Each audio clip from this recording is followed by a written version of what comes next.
Assalomu alaykum, hurmatli fermer akalar. Mana bugun O'zbekiston tumani, Farg'ona viloyati O'zbekiston tumaniga keldik. Fermer akamizni o'zlari to'liq ma'lumot berishadi. Bizda O'zbegum nomli o'g'itimizdan ishlatilgan O'zbekiston, Rossiya hamkorlikda ishlab chiqarilgan O'zbegum nomli o'g'itimizni ishlatishga mana tog'a. Assalomu alaykum. Assalomu alaykum, yaxshimisiz, Xomjon?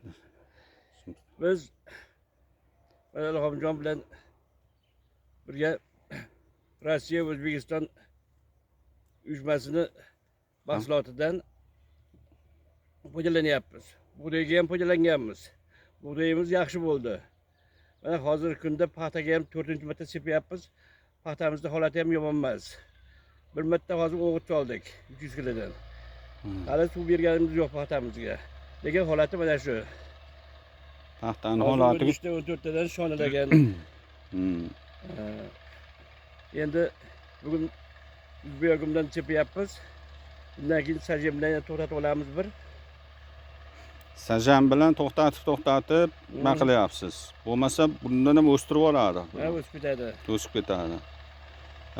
Tog'a mana shu O'zbekiston Rossiya bilan hamkorlikda mana shuni O'zbegum nomli o'g'itimizni bug'doyga ishlatgansiz. Bug'doyimiz yaxshi. Paxtaga mana ishlatyapsiz. Sizga ma'qulmi bu? Yaxshi, nihoyatda yaxshi. Menga juda ma'qul keldi. Mana paxta ko'm-ko'k birorta sarg'aygan yo ochashib bo'lgan joyi yo'q.